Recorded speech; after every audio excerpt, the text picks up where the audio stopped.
ಮೊದಲಿಗೆ ಗೂಗಲ್ಗೆ ಹೋಗಬೇಕು. ಗೂಗಲ್ಗೆ ಹೋಗಿ KPSCಯ ಹಳೆ ವೆಬ್ಸೈಟ್ಗೆ ಹೋಗಬೇಕು. KPSC ಅಂತ ಕ್ಲಿಕ್ ಮಾಡಿ ಸಾಕು. ನಿಮಗೆ ನೋಡಿ ಕರ್ನಾಟಕ ಪಬ್ಲಿಕ್ ಸರ್ವಿಸ್ ಕಮಿಷನ್ ಅಂತ ಒಂದು ವೆಬ್ಸೈಟ್ ಸಿಗುತ್ತೆ. ಇದ್ರ ಮೇಲೆ ಕ್ಲಿಕ್ ಮಾಡಿ. ಸೊ ಇದರಲ್ಲಿ ನೋಡಿ ನಿಮಗೆ ಹಳೇದು ಒಂದು ಪೇಜ್ ಓಪನ್ ಆಗುತ್ತೆ. ನೋಡಿ ಇದು ಕರ್ನಾಟಕ ಲೋಕಸೇವಾ ಆಯೋಗದ ಹಳೆ ವೆಬ್ಸೈಟು. ಈ ಪೇಜ್ ಓಪನ್ ಆಗುತ್ತೆ. ಸೊ ಈ ಪೇಜಲ್ಲಿ ಓಪನ್ ಆದಮೇಲೆ ನೋಡಿ ಇಷ್ಟೇ ಕೆಲಸ ನೀವು ಮಾಡಬೇಕಾದ್ರೆ ನೋಡಿ ಕೆಳಗಡೆ ಬನ್ನಿ. ಕೆಳಗಡೆ ಬಂದು ಇಲ್ಲಿ ನೋಡಿ ಇಲ್ಲಿ ಡೌನ್ಲೋಡ್ ಅಂತ ಇರುತ್ತೆ. ನೋಡಿ ಈ ಕೆಳಗಡೆ ಕಡ್ಡಾಯ ಕನ್ನಡ ಪ್ರಮಾಣ ಪತ್ರ ಅಂತ ಇರುತ್ತೆ. ಸೊ ಅದ್ರ ಮೇಲೆ ಕ್ಲಿಕ್ ಮಾಡಿ. ದಿಸ್ ಇಸ್ ಸಿಂಪಲ್ಲು, ಏನು ಕಷ್ಟಪಡೋ ಅವಶ್ಯಕತೆ ಇಲ್ಲ. ಸೊ ಇಲ್ಲಿ ಕಡ್ಡಾಯ ಕಂಪಲ್ಸರಿ ಸರ್ಟಿಫಿಕೇಟ್ ಅಂತ ಇದೆ ನೋಡಿ.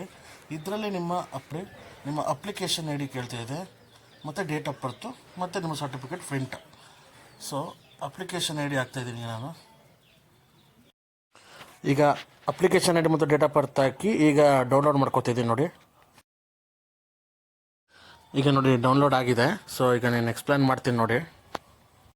ಈಗೇನು ನೋಡ್ತಾ ಇದ್ದೀರಾ ನೋಡಿ, ಇದು ನೋಡಿ ಕರ್ನಾಟಕ ಲೋಕಸೇವಾ ಆಯೋಗದಿಂದ ಕನ್ನಡ ಕಡ್ಡಾಯ ಪರೀಕ್ಷೆಯನ್ನು ಯಾರ್ಯಾರು ಬರೆದಿರ್ತೀರೋ ಅವರಿಗೆ ಸಿಗುವಂಥ ಕಡ್ಡಾಯ ಕನ್ನಡ ಭಾಷಾ ಪರೀಕ್ಷೆ ಉತ್ತೀರ್ಣ ಪ್ರಮಾಣ ಪತ್ರ. ಯಾರೇ ಪಾಸ್ ಆದರೂ ನೋಡಿ ಇದೇ ಥರ ಸರ್ಟಿಫಿಕೇಟ್ ಬರುತ್ತೆ. ಸೊ ಇದು ಯಾವಾಗಿನ ಸರ್ಟಿಫಿಕೇಟ್ ಅಂತ ಈಗ ಡೀಟೇಲ್ ನೋಡ್ತಾ ಹೋಗೋಣ. ನೋಡಿ ಡೀಟೇಲ್ಸ್ ಏನಿರುತ್ತೆ ಅಂದರೆ ಇಲ್ಲಿ ಮೊದಲು ಕರ್ನಾಟಕ ಲೋಕಸೇವಾ ಆಯೋಗ ಕಡ್ಡಾಯ ಕನ್ನಡ ಭಾಷಾ ಪರೀಕ್ಷೆ ಉತ್ತೀರ್ಣ ಪ್ರಮಾಣ ಪತ್ರ ಅಂತ ಇರುತ್ತೆ. ಇಲ್ಲಿ ನಿಮ್ಮ ಹೆಸರು ಇರುತ್ತೆ, ಮತ್ತು ರಿಜಿಸ್ಟರ್ ನಂಬರ್ ಇರುತ್ತೆ, ಮತ್ತು ಎಕ್ಸಾಮ್ ನಡೆದಂಥ ದಿನಾಂಕ. ನೋಡಿ ನಮ್ಮದು ಎಕ್ಸಾಮು 25 ಫೆಬ್ರವರಿ 2023 ನಡೆದ ಎಕ್ಸಾಮಲ್ಲಿ, ಅಂದರೆ ಯಾವ ಎಕ್ಸಾಮ್ ಅಂದರೆ ಅಧಿಸೂಚನೆ ಸಂಖ್ಯೆ ನೋಟಿಫಿಕೇಷನ್ ನಂಬರ್ ನೋಡಿ ಏನು RTB 7/2022 ಒಂದು ನೋಟಿಫಿಕೇಷನ್ ಬಿಟ್ಟಿದ್ರು. ಆ ಎಕ್ಸಾಮಿನ ಮುಂಚೆನೇ ನಡೆಸಲಾದ ಕಡ್ಡಾಯ ಕನ್ನಡ ಭಾಷಾ ಪರೀಕ್ಷೆಯಲ್ಲಿ ಉತ್ತೀರ್ಣರಾಗಿದ್ದರೆಂದು ಪ್ರಮಾಣೀಕರಿಸಲಾಗಿದೆ. ಪ್ರಮಾಣ ಪತ್ರದ ಸಂಖ್ಯೆ KPSC 40945. ದಿನಾಂಕ ಪ್ರಮಾಣ ಪತ್ರದ ಜನರೇಟ್ ಆಗಿರೋ ದಿನಾಂಕ 17 ಏಪ್ರಿಲ್ 2023.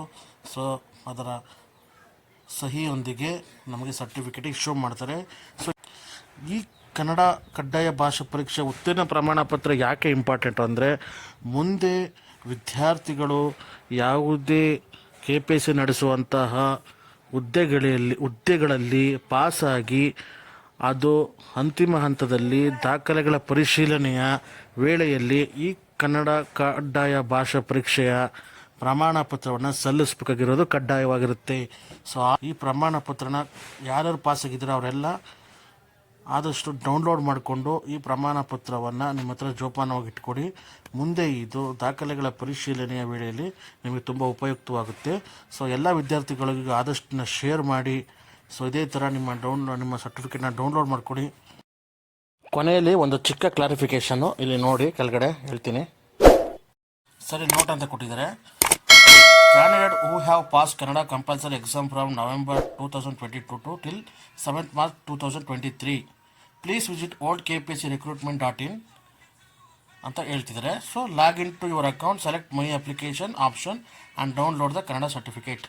ಅಂದರೆ 2022 ನವೆಂಬರಿಂದ 2023 ಮಾರ್ಚ್ ಒಳಗಡೆ ಯಾರ್ಯಾರು ಕನ್ನಡ ಕಡ್ಡಾಯ ಎಕ್ಸಾಮ್ ಬರೆದು ಪಾಸಾಗಿದ್ದೀರಾ ಅವರು ಓಲ್ಡ್ KPSC ವೆಬ್ಸೈಟ್ಗೆ ಹೋಗಿ ನಿಮ್ಮ ಅಕೌಂಟ್ಗೆ ಲಾಗಿನ್ ಆಗಿ ಮೈ ಅಪ್ಲಿಕೇಶನಲ್ಲಿ ನಿಮ್ಮ ಕನ್ನಡ ಕಡ್ಡಾಯ ಸರ್ಟಿಫಿಕೇಟ್ನ ಡೌನ್ಲೋಡ್ ಮಾಡ್ಕೊಳ್ಳಿ ಅಂತ ಕೊಟ್ಟಿದ್ದಾರೆ. ಸೊ ಏನಾದ್ರು ಹೆಚ್ಚಿನ ನಿಮ್ಮ ಮಾಹಿತಿ ಬೇಕು ಅಂದರೆ ಈ ನಂಬರ್ಗೆ ಕರೆ ಮಾಡಿ ನಿಮ್ಮ ಡೌಟ್ ಕ್ಲಿಯರ್ ಮಾಡ್ಕೊಳ್ಳಿ ಅಂತ ಕೊಟ್ಟಿದ್ದಾರೆ.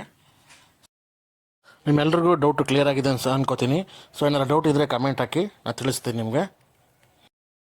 ಸೊ ಈ ಕಂಟೆಂಟ್ ಇಷ್ಟ ಆಗಿದ್ರೆ ನಮ್ಮ ಚಾನಲ್ ಸಬ್ಸ್ಕ್ರೈಬ್ ಮಾಡಿ, ಆದಷ್ಟು ಎಲ್ಲ ವಿದ್ಯಾರ್ಥಿಗಳಿಗೂ ಶೇರ್ ಮಾಡಿ, ಎಲ್ರಿಗೂ ತಲುಪಿಸಿ ಇದು KPSC ಸ್ಟೂಡೆಂಟ್ಗಳಿಗೆ. ಸೊ ಇದೇ ಥರ ನಮಗೆ ಸಪೋರ್ಟ್ ಮಾಡ್ತಾಯಿರಿ. Thanks for the watching. ಎಲ್ರಿಗೂ ಒಳ್ಳೆಯದಾಗಲಿ. Thank you.